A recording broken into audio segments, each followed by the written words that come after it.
Good morning, students. Today we will discuss, or we can say we will learn about the midpoint theorem. This is the new theorem, and with the help of this theorem we solve many questions. But before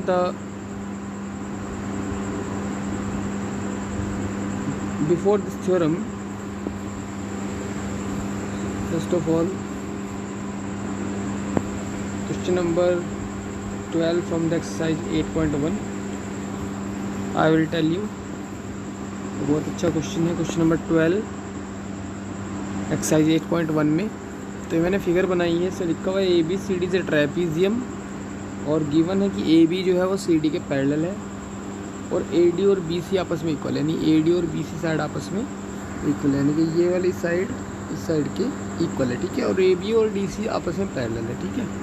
तो हम proof करना है कि angle A जो है angle B के equal है, और एंगल D एंगल C के इक्वल है, और ट्रायंगल ABD यानी ज्वाइन करेंगे, डायगोनल्स को ज्वाइन करेंगे तो ABD ट्रायंगल बनेगा, और वो BAC ट्रायंगल के कॉन्ग्रुएंट है, और डायगोनल्स भी आपस में इक्वल है, ठीक है। तो ये सब चीज़ प्रूफ करने वाले तो हो जाएगा। तो एक ही चीज़ से तो मेन फोकस है कि मैं angle A equal to angle B लाना, तो एंगल C एंगल D आपस में ऑटोमेटिकली इक्वल आ जाएंगे। तो सबसे पहले मैं क्या कर रहा हूँ, AB को एक्सटेंड कर रहा हूँ, ठीक है। AB को थोड़ा सा एक्सटेंड कर रहा हूँ, थोड़ा सा बिल्कुल मामूली से एक्सटेंड कर रहा हूँ।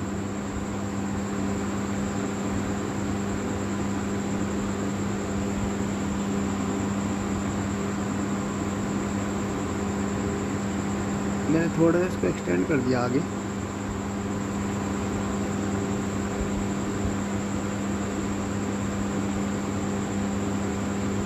ठीक है। थोड़ा सा इसको आगे बढ़ा दिया लाइन को, BA को, और फिर यहाँ से यानी D पॉइंट से एक लाइन ले ली,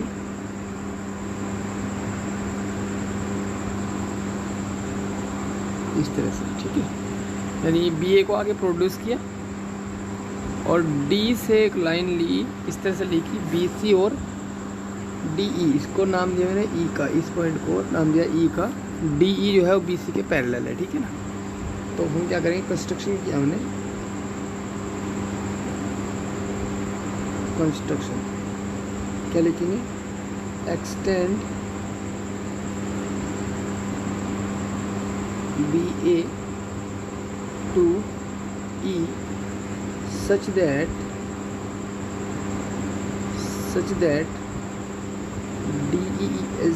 DE is parallel to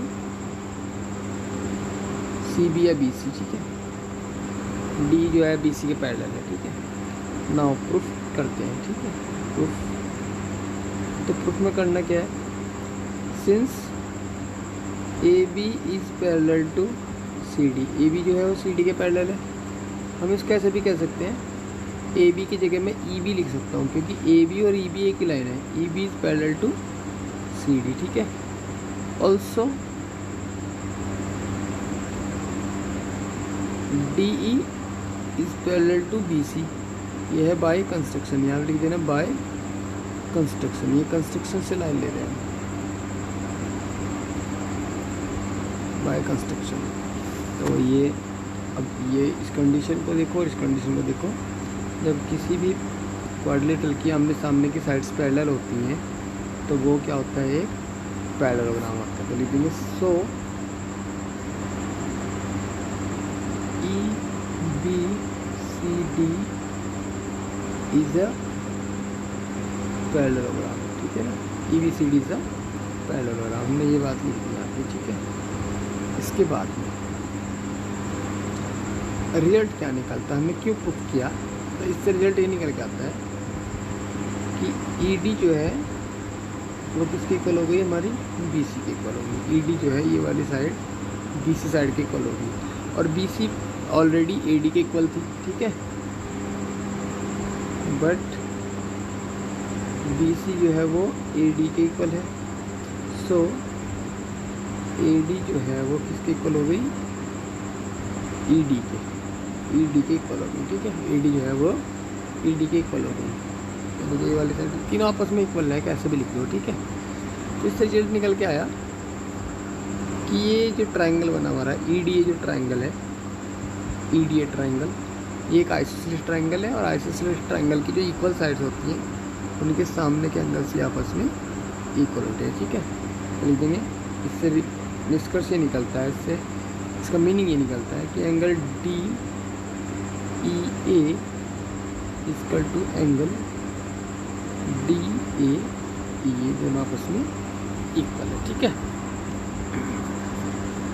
question मान लेते हैं इसको फर्स्ट। लेकिन ऑल्सो जो एंगल DEA है, DEA जो एंगल है वो एंगल C के भी इक्वल है, यानी इस वाले एंगल के। क्यों इक्वल है? अपोजिट एंगल्स हैं एक parallelogram, opposite angles of parallelogram. ठीक है, ये शॉर्टकट में लिखा मैंने, अपोजिट एंगल्स ऑफ पैरेललोग्राम्स। तो एंगल DEA एंगल C के भी इक्वल है और DAE के भी इक्वल है। तो by equation first and second, by 1 and 2 क्या रिजल्ट निकल के आता है?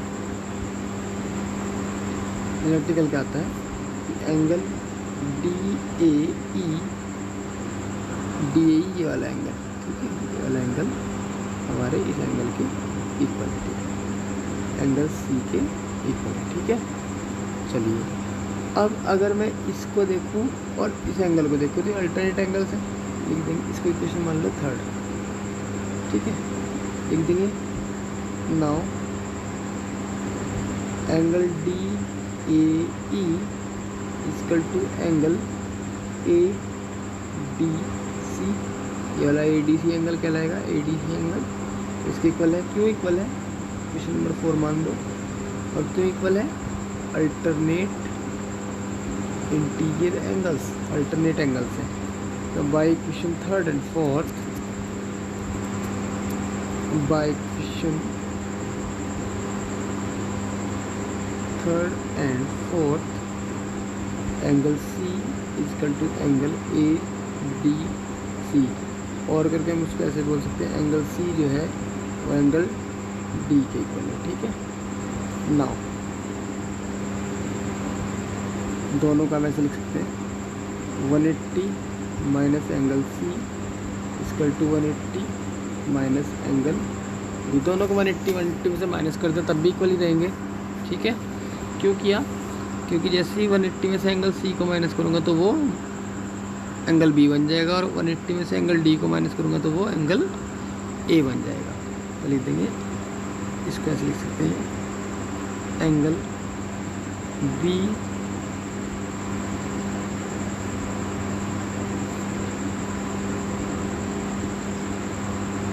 Angle B equal to angle A। हमने दो पार्ट इसके प्रूफ कर दिए। ठीक है, दो पार्ट प्रूफ कर दिए, एंगल A और B भी आपस में इक्वल है और C और D भी आपस में इक्वल है। तो हमने दो पार्ट प्रूफ किए। अब फिगर इसकी ज़रूरत नहीं है। ठीक है, अब सिर्फ क्वेश्चन कितने की ज़रूरत है। अब मैं इसमें एक लाइन खींच दे रहा हूँ।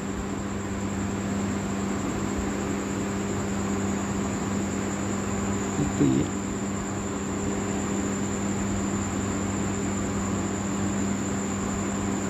एक ही, ठीक है, डायगोनल्स को मैंने यहाँ पे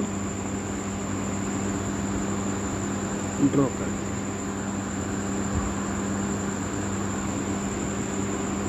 ठीक है, और ये दोनों ट्रायंगल अलग अलग बना ले, समझो AB,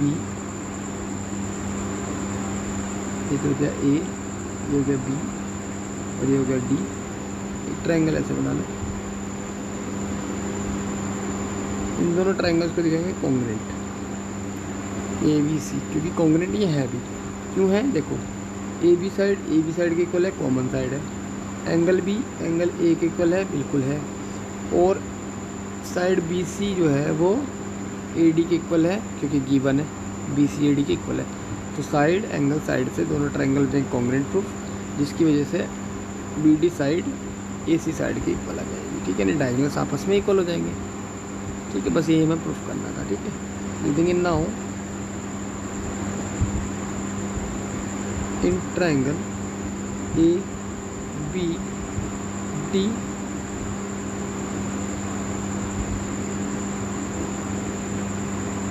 and triangle B A C। क्या क्या है? A B equal to A B, लिख दिया common side. A B D triangle का एंगल ए और बी ए सी ट्राइंगल का एंगल बी आपस में इक्वल है। वी हैव प्रूव, क्यों इक्वल है लिख देंगे यहाँ पे, वी हैव प्रूव, ठीक है। और ए बी डी ट्राइंगल की side A D equal to B A C triangle की साइड बी सी आपस में इक्वल है, लिख देना गिवन। ये गिवन कंडीशन है, लिख देंगे बाय SAS रूल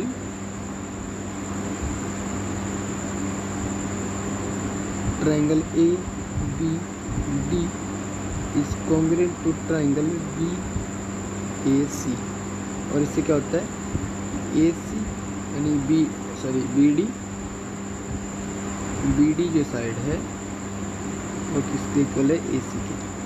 ये है सी पी, ठीक है। तो 4 पार्ट थे, चारों के चारों पार्ट हमने इस क्वेश्चन के प्रूफ कर दिए।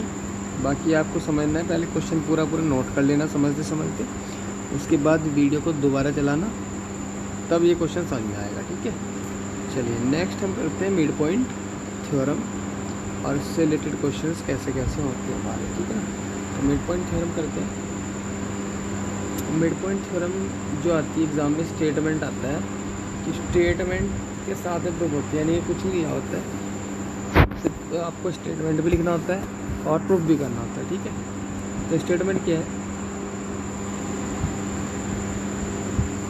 अगर किसी ट्राइंगल की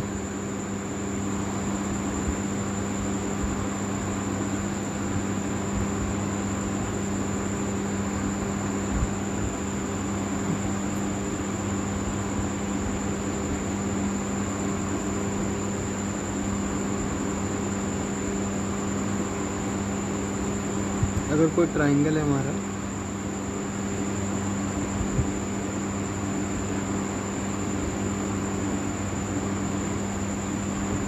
ट्राइंगल का नाम लिखता हूँ ए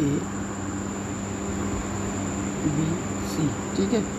और ट्राइंगल का कोई मिड पॉइंट है, ठीक है। ट्राइंगल का कोई भी 2 साइड के मिड पॉइंट्स को आपस में ज्वाइन कराओ, ठीक है। मिड पॉइंट यहाँ बैठेगा, मिड पॉइंट यानी कि साइड ए बी और साइड ए सी के मिड पॉइंट को आपस में ज्वाइन कराओ और नाम रख दो इनका डी और ई।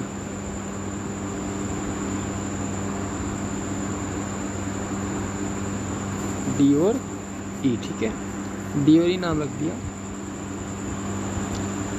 तो जब किसी भी ट्राइंगल की कोई भी 2 साइड्स के मिड पॉइंट को आपस में ज्वाइन कराते हैं तो जो लाइन सेगमेंट बनता है वो थर्ड साइड के पैरेलल होता है और हाफ होता है। यानी कि एक ट्राइंगल लिया हमने ए बी सी, ट्राइंगल की ए बी और ए सी का जो मिड पॉइंट है वो डी और ई है। डी और ई को मिलाने पे जो लाइन सेगमेंट बना डी ई नाम है उसका। तो डी ई जो लाइन सेगमेंट है वो थर्ड साइड कौन सी बैठेगी, बी सी, क्योंकि बी सी का अब तक जिक्र नहीं हुआ। तो थर्ड साइड यानी बी सी का वो जस्ट हाफ होगा और पैरेलल होगा। ये चीज़ हमें प्रूफ करें। तो स्टेटमेंट जो है, स्टेटमेंट ये है, the line segment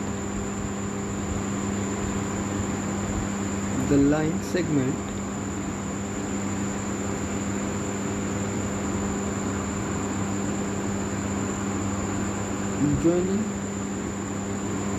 the midpoints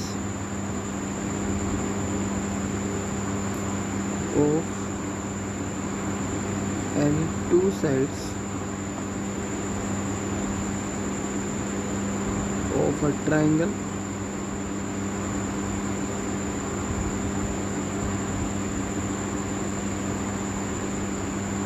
is parallel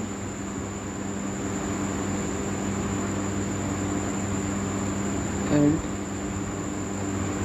half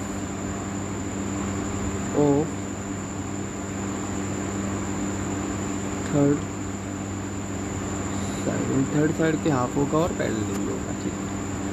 तो कोई भी लाइन सेगमेंट है जो मिड पॉइंट्स को ज्वाइन करने बनता है, कोई भी दो साइड्स के मिड पॉइंट्स को ज्वाइन करने पे जो लाइन सेगमेंट बनता है वो तीसरी साइड के जस्ट पैरेलल होगा और उसका हाफ होगा। दैट इज़ यानी कि बात कहने क्या है कि जो डी ई है, जो लाइन सेगमेंट बना वो पैरेलल होगा बी सी के, एंड डी ई जो है वो हाफ होगा बी सी का, ठीक है। तो ये चीज़ हमें प्रूफ करनी है, ठीक है। तो सबसे पहले हम क्या करेंगे, गिवन में से लिखेंगे, थ्योरम कर रहे हैं तो गिवन टू प्रूफ वगैरह सब लिखना होता है। तो सबसे पहले लिखेंगे गिवन क्या है, in a triangle ABC, in a triangle ABC, D and E are the midpoints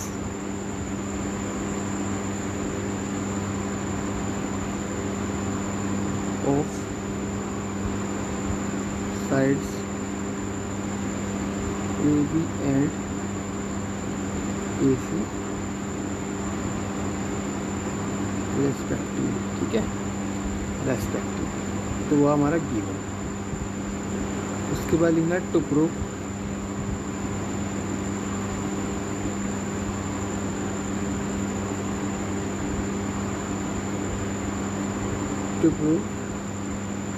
DE is parallel to BC and DE is just half of BC। ये प्रूफ करना। तो इसमें करना कंस्ट्रक्शन वाले क्वेश्चन आप लोग याद रखिए, कंस्ट्रक्शन कैसे करना है। तो कंस्ट्रक्शन क्या करते हैं, जैसा पिछले क्वेश्चन में किया था बिल्कुल वैसा ही कंस्ट्रक्शन करना है। एक सी से लाइन उठा लो ऐसे, ठीक है, इस तरह से, और इस डी ई लाइन को आगे बढ़ा लो, इस डी ई लाइन को आगे बढ़ा लो एफ तक। कहाँ तक? एफ तक। तो लिख देंगे ये जो सी एफ लाइन खींची है मैंने, ये बी ए के पैरेलल होगी, ठीक है। लिंक कंस्ट्रक्शन लिखेंगे, extend D E to F such that C F is parallel to A B. C F जो है वो ए बी के पैरेलल होगी। चलिए अब आगे करते हैं। अब प्रूफ देखिए इसका। प्रूफ में पहले इसका पूरा एक बायोडाटा बता दो, पूरा कैसे इसको करना है। ये जो ट्रायंगल बन रहा है, इस ट्रायंगल को इस ट्रायंगल के कॉन्ग्रुएंट प्रूफ करेंगे। कॉन्ग्रुएंट प्रूफ करें क्या होगा, ये सी एफ जो साइड है ये साइड ए डी के इक्वल आ जाएगी, और ए डी के इक्वल है, ये बी डी भी ए डी के इक्वल है क्योंकि डी मिड पॉइंट है। तो बी डी जो है वो सी एफ के इक्वल है, यानी कि हमारा जो मेन टारगेट है वो है कि डी बी सी एफ, जो D B C F parallelogram बन रहा है इसको पैरेललोग्राम प्रूफ करने का है। तो ये पैरेललोग्राम तब आएगा जब बी डी जो है वो सी एफ के इक्वल होगी और बी डी जो है वो सी एफ के पैरेलल होगी, ठीक है ना, सी एफ के पैरेलल होगी। जब दोनों कंडीशन आ जाएंगी तो ये पैरेललोग्राम प्रूफ हो जाएगा। पैरेललोग्राम प्रूफ होते ही हमारी आधे से ज़्यादा कंडीशन प्रूफ हो जाएगी। क्यों? क्योंकि जैसे पैरेललोग्राम प्रूफ हुआ तो डी ई नहीं, जब हम प्रूफ कर देंगे कि बी डी सी एफ एक पैरेललोग्राम है तो क्या हो जाएगा, हमारी डी एफ जो है वो पैरेलल आ जाएगी किसके, बी सी के, और डी एफ को हम और करके लिख देंगे D E is parallel to B C. तो एक चीज़ तो प्रूफ हो गई। अब बची बात हाफ की, तो हम देखेंगे जब पैरेललोग्राम है तो डी एफ जो है वो किसके इक्वल आ जाएगा, बी सी के इक्वल आ जाएगा। अब डी एफ को मैं क्या लिख सकता हूँ, डी एफ को मैं लिख दूँगा टू डी ई। क्यों लिखूँगा? क्योंकि ई को प्रूफ कर देंगे कि वो डी एफ का मिड पॉइंट है। क्यों है? क्योंकि जब हम ट्रायंगल्स को आपस में क्या करेंगे, कॉन्ग्रुएंट प्रूफ करेंगे तो एक रिजल्ट ये भी आएगा कि D E is equal to F E. ये भी रिजल्ट निकल के आएगा सिंप्लिसिटी से। डी ई जो है एफ ई के इक्वल है, इट मीन्स ई जो है मिड पॉइंट हुआ डी एफ का।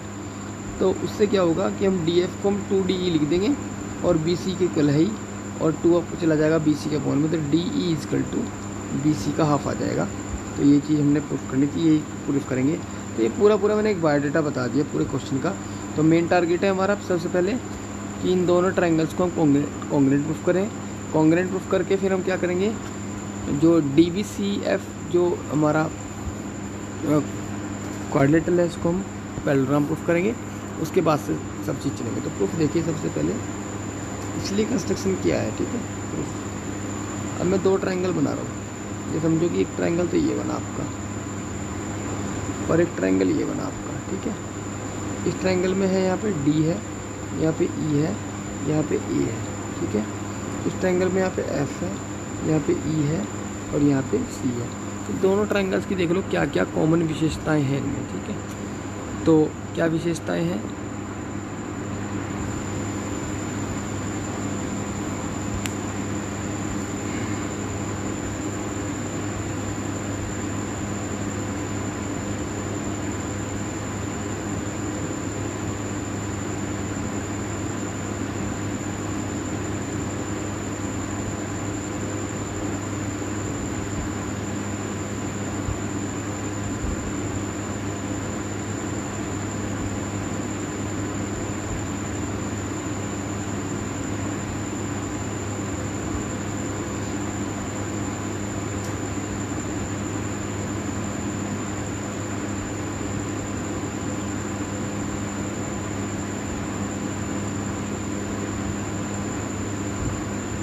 क्या देखो ज़रा। तो दोनों ट्रायंगल की क्या विशेषताएं हैं कि ये दोनों एंगल आपस में इक्वल होंगे। क्यों होंगे, क्योंकि ये दोनों के दोनों वर्टिकली अपोजिट एंगल्स है। आप मेन फिगर में चेक कर लीजिए, दोनों के दोनों वर्टिकली अपोजिट एंगल्स हैं, इसलिए आपस में इक्वल होंगे। AE साइड और EC साइड आपस में इक्वल होगी क्योंकि E is the mid point of AC, ठीक है। उसके बाद ये एंगल और ये एंगल आपस में इक्वल होगा। क्यों होगा, ये अल्टरनेट एंगल बन रहे, देखो DA से होते हुए EC और C से फिर F, यानी कि A से C तक, C से F तक, यानी कि ये बन रहा है DACF, E कहीं बीच में है, ये E है, ठीक है। तो ये एंगल और ये एंगल आपस में इक्वल होंगे, ठीक है। तो इस तरह से क्या हो जाएगा, एंगल साइड एंगल से दोनों ट्रायंगल्स हो जाएंगे कॉन्ग्रुएंट, और कॉन्ग्रुएंट में करने थे, ठीक है। तो हम लिखेंगे नाउ इन ट्रायंगल, ट्रायंगल का नाम है ADE एंड ट्रायंगल CFC, ठीक है। तो ADE ट्रायंगल की का एंगल DAE किसके इक्वल है, DAE जो है वो FCE के इक्वल है, FCE के एंगल FCE के इक्वल है। क्यों है, अल्टरनेट इंटीरियर एंगल्स, क्योंकि हम लेके चले हैं कि BA जो है वो CF के पैरेलल है, ठीक है। इसके बाद AE जो साइड है वो CE के इक्वल है। क्यों है, since E is mid point of AC का मिड पॉइंट है। And angle AED equal to angle CEF क्यों इक्वल है, वर्टिकली अपोजिट एंगल्स। लिख देंगे by ASA rule, triangle ADE is congruent to triangle CFE, ठीक है। तो दोनों ट्रायंगल प्रूफ हो गए, दोनों ट्रायंगल कॉन्ग्रुएंट प्रूफ हो गए। इससे CPCT आप क्या निकालते हैं, ये आपकी एडवोकेट से 2 चीज़ CPCT में निकालते हैं। CPCT में क्या निकालते हैं, एक तो AD जो है वो CF के इक्वल आ गई, AD जो है वो CF के इक्वल आ गई CPCT से, ठीक है। और क्या, एक चीज़ की और ज़रूरत पड़ रही थी हमें, AD जो है CF के इक्वल आ गई और DE जो है वो FE के इक्वल है, DE जो है वो FE के इक्वल है, ये भी CPCT से है ना। DE जो है FE के इक्वल है, यानी कि ये साइड इस साइड के इक्वल है, ठीक है। चलिए 2 साइड बची थी, दोनों साइड इक्वल ले ली, तीसरा एंगल तो ऑटोमेटिकली इक्वल है। अब देखते हैं आगे। अब हमें करना है पैरेललोग्राम प्रूफ। तो पहला टारगेट जो था हमारा वो था ट्रायंगल्स को कॉन्ग्रुएंट प्रूफ करना, उससे 2 CP निकाल ली कि जो 2 बाकी बची हुई साइड थी उनको हमने इक्वल दिखा दिया। अब दूसरा जो टारगेट है हमारा वो है कि DBCF को पैरेललोग्राम प्रूफ करना। तो DBCF पैरेललोग्राम होगा ही होगा, लिख देंगे now since AB is parallel to CF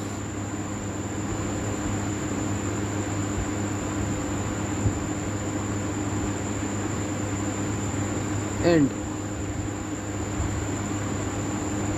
अच्छा AB जो है CF के पैरेलल है, तो हम इसको ऐसे लिख सकते हैं और करके, और AB का नाम चेंज करके मैं DB कर रहा हूँ। DB is parallel to CF। इसको इक्वेशन नंबर 1 मान लो, तो किसका यूज़ करना है मैंने, DB जो है ये CF के पैरेलल आ गया। Also AD is equal to DBB, AD is equal to DB क्यों है, since D is the mid point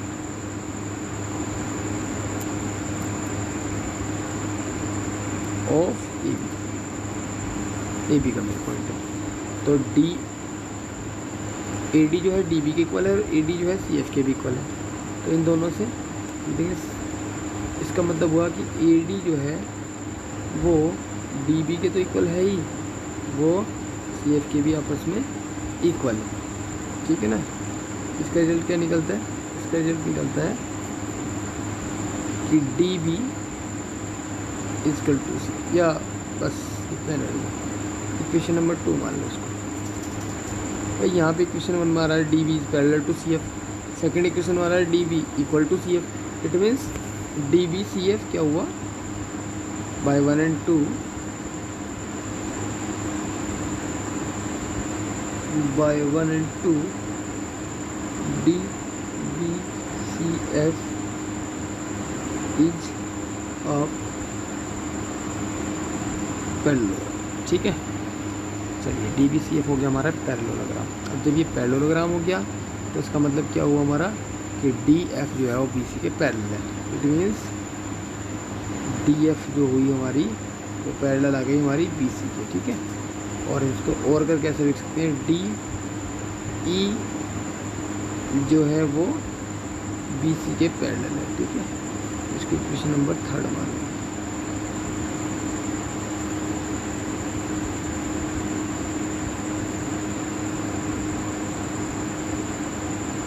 या एंड करके यहाँ लिख दो, अगर DBCF एक पैरेललोग्राम है, क्वेश्चन मत मान लो इसको, अगर DBCF एक पैरेललोग्राम है तो DB जो है DBCF अगर एक पैरेललोग्राम है तो DF जो है BC के पैरेलल है और DF जो है वो BC के इक्वल भी है। और करके मैं लिख सकते हैं DF को लिख सकते हैं DE पैरेलल टू BC, क्योंकि DF और DE एक ही बात होती है पैरेलल वाले केस में। एंड DF को लिख दूंगा मैं 2 into DE is equal to BC। इसका रीज़न लिख दोगे आप लोग साइड में, since DE is equal to FE we have proved, है ना, हमने प्रूव किया था, वी हैव